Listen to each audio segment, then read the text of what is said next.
नमस्कार, मेरा नाम भाऊ तोरसेकर। आप देख रहे हैं प्रतिपक्ष।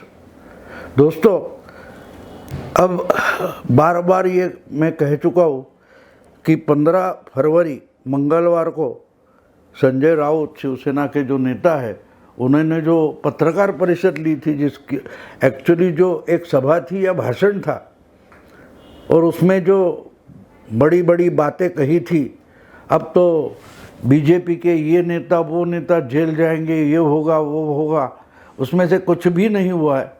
लेकिन इन्होंने जो हवा फैलाई थी, माहौल पैदा किया था, उसका उल्टा परिणाम होकर महाविकास आघाड़ी के एक नेता नवाब मलिक अंदर चले गए और उनकी ज़मानत की अर्जी भी सुनी नहीं जा रही। ठीक है, देखेंगे आगे। लेकिन एक बात इसमें ज़रूरी है, समझना ज़रूरी है कि इसके बाद भी, इसके बावजूद कि ये झूठे साबित हो रहे, फिर भी संजय राउत जोर शोर से एक बात बार बार बता रहे। क्या बता रहे? कि बाप बेटे तो जेल जाएंगे, बाप बेटे तो जेल जाएंगे। अब बाप बेटे जेल जाएंगे का मतलब क्या होता है? मतलब यह है कि उन्होंने जिन पर आरोप किया था, वो किरीट सोमैया और उनके बेटे नील सोमैया जेल जाएंगे।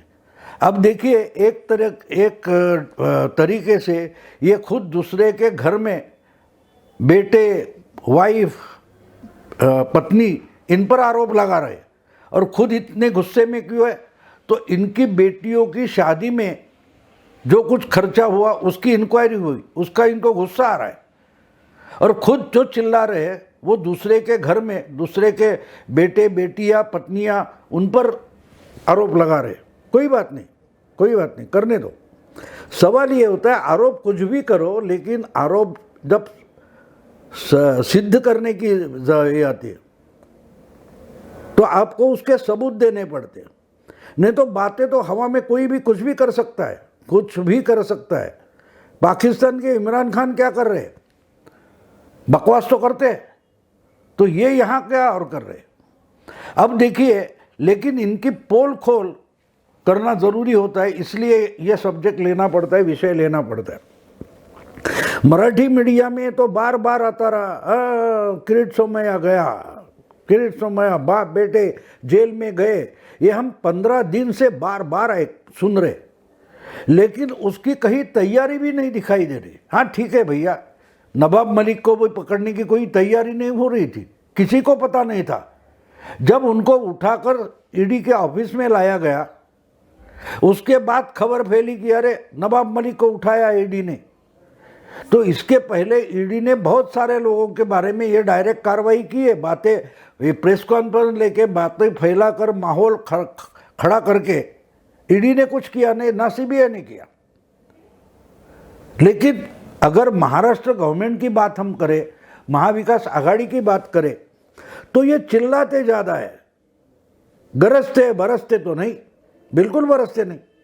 इसलिए संजय राउत जो चिल्ला रहे थे बाप बेटे गए जेल में, वो 15 फरवरी की बात थी।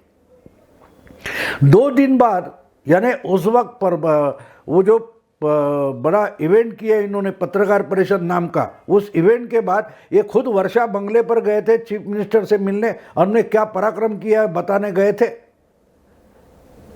और 2 दिन के 3 दिन के बाद भी कुछ नहीं हुआ, तो लोग पूछने लगे। इसलिए महाराष्ट्र के होम मिनिस्टर को वर्षा बंगले पर मुख्यमंत्री ने बुलाया, वहाँ संजय राउत को भी बुलाया गया, और खबरें आई संजय राउत सब सबूत लेके वर्षा बंगले की तरफ चीफ मिनिस्टर के निवास पर जा रहे, वगैरह वगैरह। आगे क्या हो गया? आगे क्या हो गया? कुछ नहीं हुआ अभी तक। यानी बिल्कुल दिन अगर गिनने हैं आपको, तो 14 दिन और ये 4 दिन, 16 दिन हो गए, 18 दिन हो गए, अभी तक कुछ नहीं हुआ। हाँ, लेकिन हमारा मराठी मीडिया जो है, उसकी तो एक खासियत है, कुछ भी नहीं हुआ तो भी ब्रेकिंग न्यूज़ बनाते हैं, और इसलिए बताया गया कि देखो देखो देखो, किरीट सोमैया का बेटा डर गया है। नील किरीट सोमैया ने किसी कोर्ट में जाकर एंटीसिपेटरी बेल मांगी थी, और कोर्ट ने इनको निकाल दिया, नकार दिया। लेकिन उसमें कोर्ट में क्या हुआ ये तो नहीं बताया जाता, और बताया ऐसे जाता है यानी कि अभी इनको एंटीसिपेटरी बेल नकार दिया, इसका मतलब कल सुबह ने आधे घंटे में ही किरीट सोमैया के बेटे को पुलिस अरेस्ट करेगी। ऐसी बात नहीं है, बिल्कुल नहीं है। बात इतनी इसलिए झूठी है क्योंकि जो कोर्ट में नील सोमैया गए थे वो जमानत के लिए नहीं गए थे, वो जमानत के लिए नहीं गए थे, वो एंटीसिपेटरी बेल मांगने गए थे। जमानत चाहिए अगर मुझे अरेस्ट हो तो, अगर मुझे अरेस्ट हो तो पुलिस मुझे डायरेक्टली जमानत दे, मुझे कोर्ट जाने की जरूरत नहीं। ऐसा जो जमानत होती है उसको एंटीसिपेटरी बेल बोलते हैं, हमारे मराठी में अटक पूर्व जामीन बोलते हैं उसको। यानी गिरफ्तारी के पहले जमानत सैंक्शन हो जाती है, और ऐसी जमानत मांगने के लिए किरीट सोमैया के बेटे नील सोमैया कोर्ट गए थे और कोर्ट ने नकार दिया। और क्यों नकार दिया ये भी बताना। खबर जब आती है तो खबर पूरी होनी चाहिए, लेकिन आपको मुंबई का या मराठी मीडिया आधी खबर देने में बहुत माहिर है। इसलिए क्या बताया गया कि हाँ इनको तो जमानत नाकारी गई है। बिल्कुल नहीं ऐसा हुआ, कि जमानत का मामला ही नहीं था, ये तो एंटीसिपेटरी बेल का मामला था। और कोर्ट ने पूछा ठीक है भैया, आपको अगर अरेस्ट होनी है तो किस मामले में अरेस्ट होनी है, क्या आरोप है आपके खिलाफ, कहाँ एफआईआर है, किस पुलिस थाने में है, कौन सी एजेंसी आपको अरेस्ट करने वाली है। अगर नील सोमैया ये बता सकते थे कि भाई ये है मेरे सामने, मेरे खिलाफ कंप्लेंट है और इसलिए मुझे अरेस्ट होने की संभावना है, तो ही कोर्ट उनको एंटीसिपेटरी बेल दे सकती है, गिरफ्तारी रोकने की जो जमानत होती है। लेकिन कोर्ट ने जब पूछा कि भैया आप एंटीसिपेटरी बेल मांग रहे हो तो कंप्लेंट तो दिखाओ, कौन से पुलिस थाने में कंप्लेंट है। जैसे आपको मालूम है कि नीतेश राणे या नारायण राणे, इनके खिलाफ मालवनी पुलिस स्टेशन में जो कंप्लेंट दर्ज की गई थी उसके खिलाफ उन्होंने जमानत मांगी थी, और कोर्ट ने पुलिस का जवाब मांगा है और इसके लिए 10 तारीख को उनको दिलासा दिया है। लेकिन नील सोमैया को कुछ नहीं मिला, कोर्ट ने नकार दिया, तो कोर्ट ने बोला कि आपके खिलाफ कोई कंप्लेंट है ही नहीं, तो हम जमानत किसके लिए दे, किस कंप्लेंट के बारे में जमानत दे सकते हैं, बिल्कुल नहीं, क्योंकि आपके खिलाफ तो कोई मामला है नहीं। अब देखिए मामला ये हो गया है कि एक्चुअली खबर ये है, रियल खबर ये हो सकती है कि नील किरीट सोमैया को अगर जमानत एंटीसिपेटरी बेल नकारा गया है तो उसका मतलब सीधा सीधा ये है कि नील सोमैया ने कोर्ट में जाकर, सीधे कोर्ट पहुंचकर संजय राउत की पोल खोल दी है। ये 15 फरवरी से लेकर आज तक बाप बेटे जेल जाएंगे, बाप बेटे जेल जाएंगे ऐसे बताते थे, लेकिन इन्होंने आज तक कंप्लेंट तक नहीं की है। हाँ, एक बात जो है, जो खबर आई थी कि इनकी जो इवेंट हुई प्रेस कॉन्फ्रेंस की, उसके बाद 3 दिन हो गए, और जब होम मिनिस्टर मुख्यमंत्री के निवास पर पहुंचे वहां ये सबूत लेके गए थे, और वो सबूत होम मिनिस्टर को या पुलिस को दिए गए, उस पर कुछ कार्रवाई हो सकती है।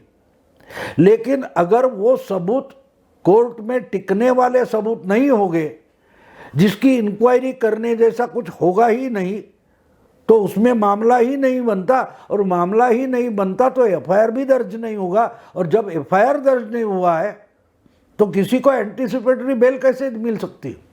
तो बात सीधी है, आज तक जो लोग चिल्ला रहे कि बाप बेटे अंदर जाएंगे, उन्होंने एक सिंपल कंप्लेंट तक नहीं दिए, ना कि मुंबई पुलिस ने आज तक एक कंप्लेंट दर्ज की है। हाँ, एक बात बीच में हो गई, मुंबई में एक बात और हो गई है संजय राउत के इस इवेंट के बाद, कि मुंबई के पुलिस कमिश्नर ही बदले गए। मतलब सीधा ये निकलता है कि शायद इन्होंने प्रेस कॉन्फ्रेंस ली उस आधार पर डायरेक्टली एफआईआर करके नील किरीट सोमैया या किरीट सोमैया इनको अरेस्ट होना चाहिए था। क्या ऐसी बात है कि नगरालय जो कमिश्नर थे, इन्होंने डायरेक्टली एफआईआर दर्ज नहीं किया और नील सोमैया या किरीट सोमैया के खिलाफ एफआईआर दर्ज करके उनको अरेस्ट नहीं किया, कि इसके लिए उनका तबादला हो गया? अचानक उनको उठाकर संजय पांडे को मुंबई के पुलिस कमिश्नर बना के लाया गया, ये इसीलिए लाया गया? क्या मामला है? इसका खुलासा तो अभी हुआ नहीं, क्योंकि नगरालय को अचानक बदलने का कोई कारण दिखाई नहीं देता और संजय पांडे को मुंबई का कमिश्नर बनाने 4 महीने के लिए लाने का और कोई कारण दिखाई नहीं दे रहा है। मतलब सीधी बात यह है कि शायद किरीट सोमैया ऐसे कुछ आरोप संजय राउत या नवाब मलिक वगैरह वगैरह लोगों ने जो बिना सबूत के आरोप लगाए हैं, उस पर कोई झूठे एफआईआर दर्ज करके बीजेपी वालों को परेशान करने की तैयारी हो सकती। लेकिन बात यह है कि अगर आपने ऐसा कुछ किया तो जिस आधार पर करोगे उस आधार को कोर्ट के सामने रखना भी पड़ेगा। आपको याद होगा कि ये नाटक परमवीर सिंह ने किया था और 1 साल 1.5 साल के बाद उन्होंने कबूल भी किया कि वो सब झूठा था। इंडिया टुडे के खिलाफ BARC जो ब्रॉडकास्टिंग रेगुलेटिंग अथॉरिटी है, उन्होंने इंडिया टुडे गड़बड़ करती है ऐसी कंप्लेंट दी थी।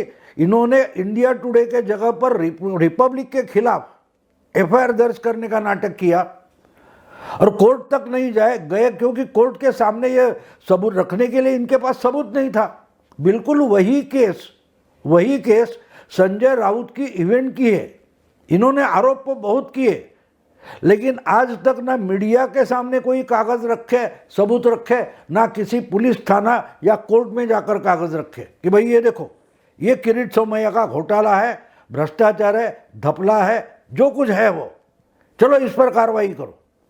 ये पिछले 1.5 साल से रोज बोल रहे हैं। बीजेपी वालों की 100 फाइलें मेरे पास है, 100 बीजेपी वालों को जेल में जाना पड़ेगा। इसलिए आपको याद होगा कि मैंने बार बार अपने वीडियो में बताया कि भाई अनिल देशमुख के उस कोठड़ी में, कस्टडी में जो रूम कोई होगा, उसमें 3.5 लोग क्यों, 350 लोग अंदर डाल दो, लेकिन पहले अनिल देशमुख को तो बाहर निकालो। नहीं हुआ।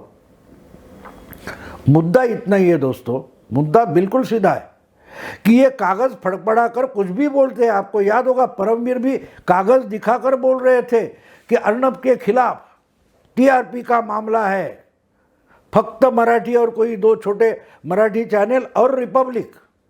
लेकिन वो कागज उन्होंने कभी भी लोगों को नहीं दिए, मीडिया को नहीं दिए।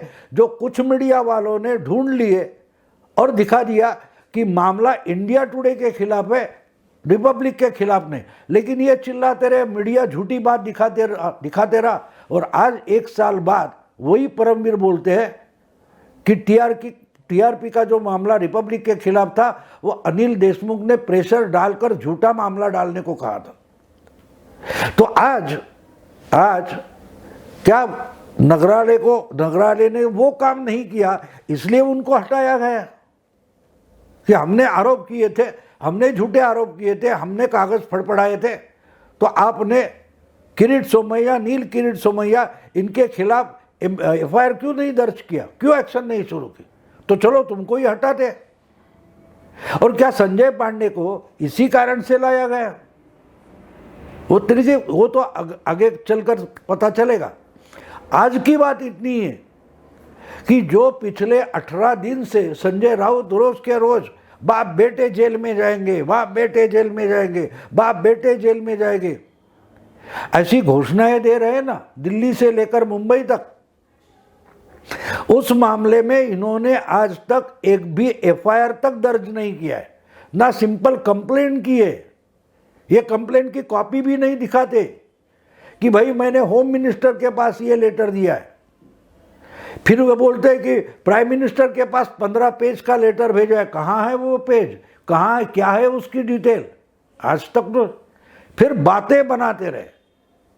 प्राइम मिनिस्टर के पास दिया है, महाराष्ट्र के होम मिनिस्टर के पास दिया है, महाराष्ट्र के चीफ मिनिस्टर के पास दिया है।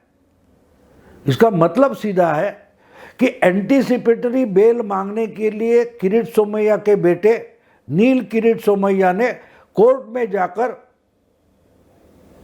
में जाकर क्या किया है? इन्होंने संजय राउत की पोल खोल दी कि ये सिर्फ बकवास कर रहे हैं, इन्होंने एक कंप्लेंट तक नहीं दी है। सबूत तो बाद की बात है। किसी के खिलाफ अगर एक्शन लेना है पुलिस को या एडमिनिस्ट्रेटिव मशीनरी को, तो उसके लिए कम से कम कोई कंप्लेनेंट, तकरारदार होना चाहिए, कंप्लेनेंट होना चाहिए, उसकी कंप्लेन होनी चाहिए, और कंप्लेंट है तो उसके साथ कुछ ना कुछ तो छोटे बड़े सबूत होने चाहिए। यहाँ तो कुछ भी नहीं है। और नील किरीट सोमैया एंटीसिपेटरी बेल के लिए कोर्ट गए और इन्होंने संजय राउत का पूरा इवेंट का पर्दाफाश कर दिया। ये सिर्फ बकवास करते, इनके पास कोई भी सबूत नहीं है, और अगर हो गए तो इन्होंने आज तक किसी को भी आरोप जो किए, इससे जुलते मिलने वाले कोई सबूत किसी भी एजेंसी के पास सबमिट नहीं किए। जैसे कि आपको याद होगा, फडणवीस ने ईडी वगैरह वगैरह जो लोग हैं उनके पास नवाब के खिलाफ जो सबूत थे भेज दिए थे। फिर परमवीर हो, सचिन वाजे हो, उनके बारे में जो सबूत थे फडणवीस ने वो भी एजेंसीज को दे दिए थे, और मामला उजागर हुआ। आज भी कोर्ट में चल रहा है, इनकी भागदौड़ चल रही है महाविकास आघाड़ी की। तो संजय राउत जो वैसे ही आरोप कर रहे हैं, कागज फड़फड़ा कर दिखा रहे हैं, तो उसका पर्दाफाश एक्चुअली नील किरीट सोमैया ने कर दिया। वो तो खबरें कैसी आ गई, अरे इसको तो कोर्ट ने धक्के मारकर बाहर निकाल दिया, नहीं एंटीसिपेटरी बेल दिया। लेकिन एंटीसिपेटरी बेल मांगने के लिए नील सोमैया गया ही क्यों, ये तक नहीं सोचा। अगर तेरे पास कोई समन्स नहीं आया है, नील सोमैया या किरीट सोमैया को कोई समन्स नहीं आया, कोई नोटिस तक नहीं आई, तो नील सोमैया कोर्ट गया ही क्यों। देखो, नारायण राणे हो या नीतीश राणे हो, उनको समन्स मिला है पुलिस थाने में हाजिर हो जाओ, उसके बाद वो जमानत के लिए गए। लेकिन नील किरीट सोमैया कोर्ट में गया तो खबरें सुनकर गया, और उसने एक बात प्रूव कर दी, संजय राउत बिल्कुल झूठे आरोप कर रहे हैं, इनके पास कोई भी सबूत नहीं है, इन्होंने कोई भी कंप्लेंट तक नहीं दर्ज की है, तकरार भी दर्ज नहीं की है, एफआईआर दर्ज नहीं हुआ है। मतलब क्या होता है कि ये जो रोज पिछले 18 दिन से बाप बेटे अंदर जाएंगे, बाप बेटे अंदर जाएंगे, जेल जाएंगे बोल रहे, ये खोखली बात है। इनका पोल नील किरीट सोमैया ने फोड़ दिया। बाप से बेटा सवाई निकला। बाप किरीट सोमैया आरोप करता रहा, लेकिन नील किरीट सोमैया ने संजय राउत का पोल खोल दिया। इसलिए कहना पड़ता है कि नील किरीट सोमैया तो बाप से बेटा सवाई निकला। दोस्तों, अगर ये वीडियो आपको पसंद आए तो लाइक कीजिए, शेयर कीजिए और प्रतिपक्ष को सब्सक्राइब कीजिए। नमस्कार।